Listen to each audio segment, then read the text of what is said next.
going to present the work we've been doing at the University of Sydney in the last year. And this was a joint work between me and my colleagues, Sheila Caspers and Fabio Ramos. Before we start, I can actually give you some statistics. It's projected that the combined geriatric and senior population can reach 2.1 billion by 2050. And what that actually means and how would AI help? We know that this aging population puts a lot of pressure on carers and nursing services, and those professionals, they actually rely on some sort of activity tracking to perform their duty. And this activity tracking is mainly relies on dedicated human assistants. That's where egocentric activity recognition comes into play. This is a method to classify subjects' activities of daily living, and it's based on data collected from smart glasses.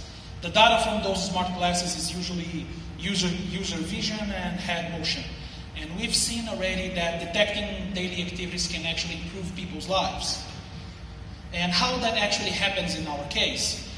We could provide automated reminders or warnings through the EAR system to potentially avoid any dangerous situation that these people with some sort of cognitive impairments might have. However, when trying to solve this problem, we got some constraints. We know that smart glasses, they have not only small batteries, but they also have very limited processing power. And if we look at the recent deep learning development, and we see that most methods, they are highly accurate, but they are also very resource intensive. So we end up dealing with an optimization dilemma, which is, should we choose higher accuracy or extended battery life? And if we go further and look at the related work, we can see that most methods, they rely on some sort of multimodal or multi-stream approach, where we have different streams of data. In the case of egocentric activity recognition, we have egocentric videos and sensor data. And on the first, we need to extract features either manually or automatically. And on the second, we need to use some sort of temporal models because we wanted to capture the correlation between the data points. Then we get these features and we merge them into a fusion layer. First fusion layer, then we merge again into a final fusion layer that gives us the class predictions. When trying this kind of model, we've noticed that it doesn't work for our problem because it has very high energy requirements. Not only we have an increased model complexity, but we also use expensive sensors such as the camera continuously. And we know that for any mobile device, this is not feasible. So how could we actually reach energy efficiency through feature selection? In here we have two activities where you can see that from the camera point of view, we have features that we can extract. We have objects that we can detect. But if you look below at the sensors, they almost have no motion. They are more stationary. So in this case, we could easily use a vision-based model to provide the prediction and not care about the motion itself.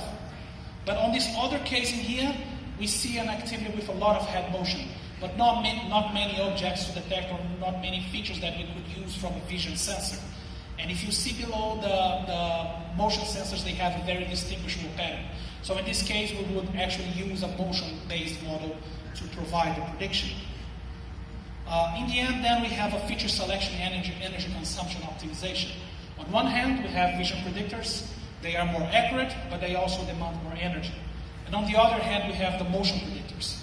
We've seen that they offer a better trade-off on activities with distinguishable body movement patterns. And we've seen also that the pervasive use of EAR is conditional to methods that they are both accurate and energy efficient. So this raises our question that motivates our work. Could we actually learn a policy that not only trades off energy consumption and accuracy, but also exploit each predictor's performance? And in order to exploit that, we are looking into learning the user context. Our solution is a reinforcement learning approach, where we have an environment that in our case is made of activities. These activities, they have some sort of continuous representation. We can gather data from accelerometer, gyroscopes, cameras, and we need to decide how we are going to represent our state. In our case, we represent our state through the sensor readings. And why is that? Because sensor readings are pretty cheap to collect. We can keep them on and it's not going to hurt the performance of the battery. And we need some sort of function approximation to do that. In our case, our policy is approximated by an LSTM network because we also want to keep the correlation between the data points. And our policy has two actions, which is we either choose a motion-based predictor or we choose a vision-based predictor. In the case that we choose a vision-based predictor, it means that we also need to turn on the camera. We keep the motion sensors on at all times for state estimation, and the energy efficiency, we save the energy on that by avoiding forward operations on the network, on the model, but on the vision predictor we save energy by not only turning off the camera, but also avoiding a specific vision model to run the feed-forward operation. And we give a reward for that. The reward is actually based on the accuracy and the energy expenditure of the chosen predictor. And in the end, what we are looking for here, we are looking to maximize the long-term reward by choosing actions that best trades off energy consumption and accuracy. So in order to understand this a bit further, we need to understand what is the reward function in the reinforcement learning framework. This is actually what drives the gradient updates. This reward function will actually tell what to do in each state. And our policy has a very simple design. We take an action, it could be use a vision-based model or motion-based model, and then we need to evaluate this action. Was that prediction correct? If the prediction is correct, we also need to understand if we had chosen a different action, what would be the prediction? And we give a reward that is based on this relationship. So let's look at some examples.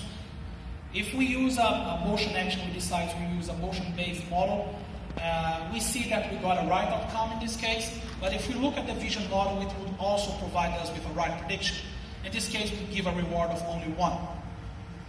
However, if we choose a motion model and both predictions are wrong, we give -1 because we want to perform a gradient descent and we are not optimizing, maximizing our reward. Now it gets interesting. If we choose vision, this is where we want to save the energy. So in our case, whenever we choose vision actions, we need to be careful with that, and we provide a hyperparameter lambda that actually increases or decreases the likelihood of taking such actions. In this example in here, we can see that if we choose a vision sensor for prediction, and that actually gives us a right outcome, and when we look at the possible motion sensor predictor and that would not be able to provide us the right outcome, that means that we are exploiting the strength of that model. In this case, we give 1 plus lambda. But if the opposite happens, and our vision sensor is not able to provide the right prediction, and we could have the right prediction with a motion sensor, we give -1 minus lambda. And in the case that we choose a vision sensor model, but both sensors would provide us with the right prediction, we only give lambda. This is because we want to keep the direction of the updates, but we want to reduce the magnitude. This is not an optimal action to the reinforcement learning framework, but we still have a right prediction. So it's not the best, but we are increasing the accuracy in this case. So if we look at the separate models that we use, we have a vision predictor that has as an input sequential images. We first extract the features through an inception V3 architecture. Then we feed those features into LSTM for sequence learning. This is a model known as long-term recurrent networks, and it works really well with sequence of images from the camera. The output of the model is the class prediction. And for the motion predictor that we use through accelerometer and gyroscope, we use a plain LSTM. That input is 10 sequential readings from accelerometer and gyroscope, and the architecture is just 64 neurons of roll through time. And we've seen already that this model is very strong for activities with very specific body movement patterns. The output is also the class prediction. We put everything together to an actor-critic method for policy search. And the main thing about this method is it uses multiple workers to update one single global policy. This parallel optimization actually helps to decorrelate gradient updates, which is a known problem in reinforcement learning.